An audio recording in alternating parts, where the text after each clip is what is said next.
الرحیم۔ میں سب سے پہلے کشمیر فریڈم موومنٹ کی مرکزی مشاورتی کونسل کے ممبران کا مشکور ہوں کہ جنہوں نے ذمہ داریوں کا اہل سمجھا، اعتماد سے نوازا۔ یقین کیجئے میں نے اپنے آپ کو کبھی بھی اس اہل نہیں سمجھا۔ یہ آپ کی محبتیں ہیں کہ آپ نے اس ذمہ داری کا اہل سمجھا۔ میرے لیے کشمیر فریڈم موومنٹ کا کارکن ہونا ہی باعث افتخار رہا ہے، اور یہی فخر ہمیشہ کے لیے مجھے حاصل رہے گا کہ میں کشمیر فریڈم موومنٹ کا کارکن ہوں۔ آج جن مشکل حالات سے ہم اور ہماری قوم گزر رہے ہیں، انڈیا کی طرف سے مقبوضہ جموں کشمیر کی ریاستی اور خصوصی حیثیت کا خاتمہ، اور حکومت پاکستان کی طرف سے گلگت بلتستان کو اپنا آئینی صوبہ قرار دینے کی کوششیں کرنا، یہ ایسے چیلنجز ہیں کہ جنہیں قوم کی متحدہ کاوشوں کے ذریعے ہی جن سے نپٹا جا سکتا ہے۔ دوستو، ان مشکل حالات سے قوم کے باہمی اعتماد کے ذریعے ہی نکلا جا سکتا ہے، اور ان مشکل حالات کا مقابلہ کرنے کے لیے مضبوط اور منظم جماعت ہی کارآمد ثابت ہو سکتی ہے، اور اس کے لیے کشمیر فریڈم موومنٹ کے تمام کارکنان کو اپنے حصے کا کردار ادا کرنا ہوگا۔ میں کشمیر فریڈم موومنٹ کے نومنتخب مرکزی صدر انجینئر خالد پرویز بٹ صاحب کی قیادت میں ریاستی سطح پر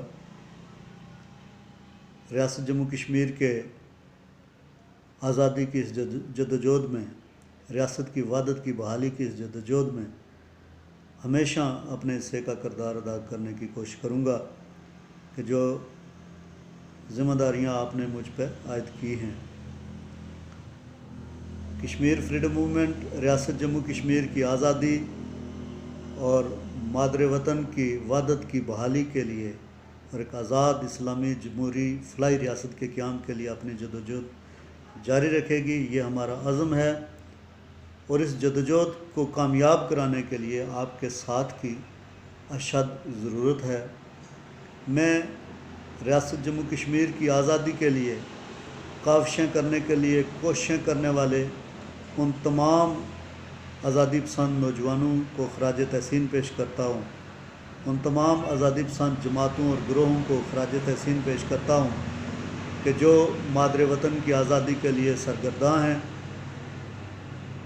میں مشرق وسطیٰ، برطانیہ، امریکہ اور دیگر یورپین ممالک اور دیگر ممالک میں بسنے والے جموں کشمیر کے ان فرزندوں کو خراج تحسین پیش کرتا ہوں کہ جو جموں کشمیر کے سفیر کا درجہ رکھتے ہیں اور جو مادر وطن کی آزادی کی شمع کو جلائے ہوئے ہیں، جو دیار غیر میں بھی اپنے بال بچوں کے رزق کمانے کے ساتھ ساتھ جموں کشمیر کی آزادی کے پرچم کو سربلند رکھے ہوئے ہیں۔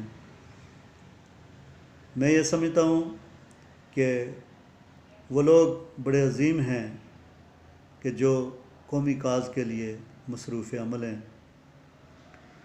کشمیر فریڈم موومنٹ کا شعبہ سفارتی امور ہمیشہ سے اپنے کردار کی وجہ سے، اپنی کاوشوں کی وجہ سے خراج تحسین کا مستحق رہا ہے، اور ہم اس شعبے کو مزید منظم بنانے کی کوششیں کریں گے۔ سیاسی سطح پر آزاد جموں کشمیر، مقبوضہ جموں کشمیر اور گلگت بلتستان میں اپنی کوششوں کو جاری رکھیں گے۔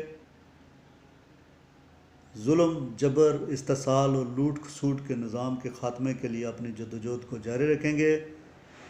دوستو،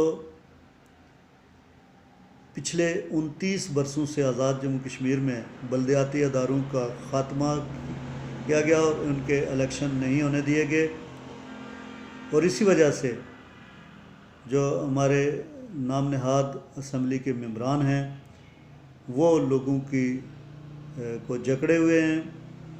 ہم یہ سمجھتے ہیں کہ نچلی سطح سے اقتدار کی منتقلی کا عمل شروع ہو تاکہ ممبران اسمبلی کی اجارہ داری کا خاتمہ کیا جا سکے۔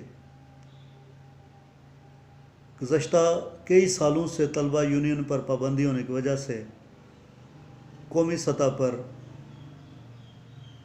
قیادت کا ایک بحران پیدا ہوا ہے۔ آج ضرورت اس امر کی ہے کہ طلبہ یونین پر سے پابندی اٹھائی جائے، اور اسی حوالے سے کشمیر فریڈم موومنٹ کو طلبہ یونین پر عائد پابندی کے خاتمے اور بلدیاتی انتخابات کے انعقاد کے لیے بھی اپنی کوششیں جاری و ساری رکھنی ہوں گی۔ اس کے علاوہ ریاست جموں کشمیر کی پیچیدہ صورتحال کے تناظر میں ہماری قوم کا متحد ہونا از حد ضروری ہے، اور کشمیر فریڈم موومنٹ نے ہمیشہ آزادی پسند جماعتوں کے اتحاد کی کوششوں کا ساتھ دیا ہے، اور آگے بھی ہمارے انشاءاللہ تعالی ایسی ہر کاوش کا ساتھ بھی دیا جائے گا، اور اپنی طرف سے بھی ہم ایسی کوششیں کریں گے کہ کم از کم ایک نقطۂ آزادی اور ایک پرچم جموں کشمیر کے پرچم تلے ہم اپنی جدوجہد کو جاری و ساری رکھنے پر متفق ہو جائیں۔ ہماری ترجیحات میں تنظیم سازی کے لیے آزاد کشمیر، انڈین مقبوضہ کشمیر اور گلگت بلتستان کے ساتھ ساتھ مشرق وسطیٰ کے ممالک میں سعودیہ عرب، متحدہ عرب امارات اور اس کے علاوہ ساؤتھ افریقہ، اٹلی، آئرلینڈ، برطانیہ اور امریکہ میں جہاں جہاں کشمیر فریڈم موومنٹ کے کارکنان ہیں، ہم اپنے تنظیم سازی کا عمل آسان انداز میں مکمل کریں گے تاکہ بڑے چیلنج کا مقابلہ کرنے کے لیے ہماری آرگنائزیشن، ہماری تنظیم اس کے لیے تیار ہو۔ اس سارے عمل کے لیے آپ تمام دوستوں کے تعاون کی از حد ضرورت رہے گی۔ انشاءاللہ تعالی مقبول بٹ شہید، سید عبدالحمید دیوانی اور دیگر ہزاروں لاکھوں شہداء نے جو خواب دیکھا تھا مادر وطن کی آزادی کا، وہ ضرور شرمندہ تعبیر ہوگا۔ ریاست جموں کشمیر ضرور آزاد ہوگی اور انشاءاللہ تعالی باوقار ہوگی۔ اس کے ساتھ میں آپ سے اجازت چاہوں گا۔ وما علینا الا البلاغ المبین۔ بہت شکریہ۔